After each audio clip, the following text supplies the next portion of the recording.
don't usually dive into like news topic videos too much on this channel unless it really excites me, and this whole Xbox thing is absolutely unprecedented.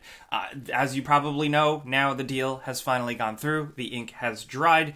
Xbox owns ZeniMax, which is Bethesda, and everything that comes with that, for the tune of $7-point-something billion. I don't think we've seen anything like this in a long time in the video game industry. At least nothing that comes to mind immediately with something like this, where there are so many legacy properties being bought up and maybe even snatched up by another thing. And this week now, Xbox heads and Bethesda heads have gotten a little bit more definitive of what things are going to mean moving forward for players, consumers, and I don't think we're totally out of the woods with this yet, but I think we have a good idea of where it's going, and it's pretty interesting to talk about. Two disclosures here, if they're still necessary at this point. If you're new here, know that I don't really have like an agenda towards either platform. I play on both. I've been playing on both for most of my life. Because of work, I bounce around. I play a lot on PC. I'm not married to achievements or trophies. I'm just kind of like this wandering ghost. And I feel like a lot of people, I feel like if you asked any reasonable person on the street, they'd say, hey, I really like some of those damn good PlayStation exclusives, and I find what Xbox is doing in terms of building a platform very interesting. I mean, like, if you ask anyone on the street, I'm sure a lot of people wouldn't say that, because they're like, what are you talking about? But the other disclosure I did want to point out is with the exclusive conversation itself, exclusivity. Yes, I am with a lot of people who think that at the end of the day, games should be available everywhere. Yes, I think that is an important thing to want, but we are in a capitalist society. That's not the way things are going right now, so I'm putting that conversation aside for the sake of this topic. So I just found this interesting, so I'm just going to kind of riff. I'm not like a super businessy analyst type of person, but I've been looking at this stuff for a minute, so I think one of the most interesting things, and a lot of people make this point, we wouldn't be having this conversation, are Bethesda games going to be exclusive to Xbox or not? We wouldn't be having this conversation if it were, say, Sony to buy up Bethesda. And I don't think that should be used as a dismissive type of argument. I think that people are having this debate, this extremely divisive thing where some people are like, it's going to be exclusive, obviously. Other people are like, no, it's not going to be. I think that this conversation is being had because Microsoft has made so many interesting moves in the past. For me, as someone who talks on the Game Ranks Friday news show every week, Microsoft, at the very least, made my job easy in terms of talking about interesting new things that they're doing. They're always pushing for the cloud. They're trying to build platforms. They were the ones who tried to push cross-play. They've been putting their titles on Nintendo Switch here and there. I'm happy to see Sony moving in that direction a little bit with them putting their games on PC. That's pretty sweet. I kind of want to replay Days Gone on a 2080. But Xbox, for all their faults, or for maybe you would say their lack of games, they have made unconventional and interesting moves in the last couple of years, and this one is just kind of like old school, hardcore, buy up some shit, and it seems like we're moving towards exclusivity. So here's what a lot of people are interpreting. They had an event yesterday, I believe, where head of Xbox, Phil Spencer, said this, and I quote, "Doing this, or buying ZeniMax, is about delivering great exclusive games for you that ship on platforms where Game Pass exists. That's our goal. That's why we're doing this." That's the main thing a lot of people have run on, the sense that he also used the word legacy, so they're going to honor things that already exist on platforms, like the Deathloop deal that is coming out, stuff like that. I think Phil Spencer is a really nice guy who is incredibly well media trained, so what he says most often is incredibly decisive and intended. But this has been the most definitive that they've been able to be so far about where things are going. For me, especially because I don't always trust vague corporate speak, this still isn't like hardline enough, and I think it's because there's going to be some nuance to this. Number one, this deal literally was just signed, so they're still figuring this out, and they're probably still working on messaging and all this crap.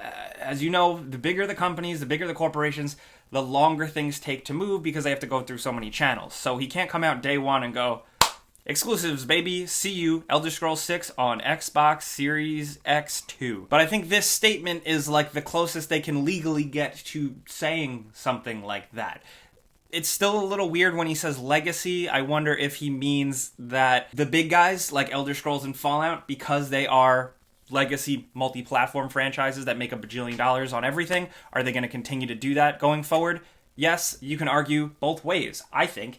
Microsoft, yes, spent $7 billion, so they want to get their money's worth. They want to put this on the platforms, and they want to sell Xboxes, and they want to sell Game Pass subscriptions. Yes, but on the other hand, as they've done with stuff like Minecraft, they're very happy to just let those giant properties go out there, be free, be supported, and generate money for them, regardless of where they are. I wonder if Bethesda is going to be like something like that, where it is bigger than the platform. It doesn't seem like it, because they are emphasizing that this thing is going to be on Xbox platforms and Game Pass. So Bethesda games, or most Bethesda games, could be exclusive to Xbox and PC. I will say, thank God, that they would be on PC.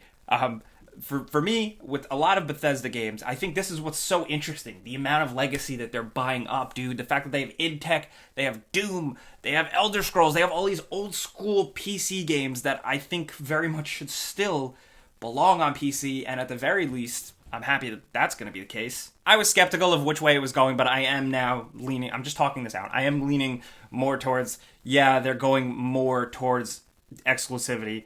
The writing is a little bit more on the wall. One, with the Phil Spencer statement. Two, down to just how they're packaging stuff and showing stuff. Little clues. I mean, look at the announcement deal, the branding that they used. They have Xbox properties next to Bethesda properties unified in one cohesive thing. They have like a little tab with Master Chief next to Corvo Atano, which is so weird. But I think we can move on to the other thing, and that's the fact that Bethesda is going to be able to continue to make their games in their, essentially little Bethesda bubble. They've gone on record saying that there aren't going to be any creative control type of things, and I think that's a good thing.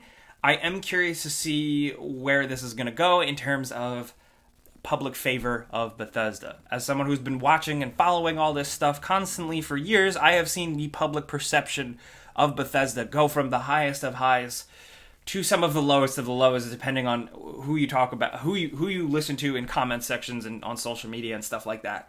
And I'm curious to see if now that they have even more capital, even more backing behind them, they got that Microsoft money, they got that Bill Gates money, maybe now they'll be able to make less business decisions that piss off consumers. I mean, that's the thing though. Bethesda is already really big. They already have a shit ton of money and they made those moves. So I'm curious to see where that's gonna go. Hey, at the end of the day, maybe this will give them the tools to make their next games even better. I'm looking at that as a positive in a world where now this giant corporation has gobbled up another company. I wonder how it's going to go moving forward, though, with like events and announcements and how Bethesda does their stuff. The showcase thing yesterday was still very Bethesda. I'm curious to see if it's going to stay like that over time.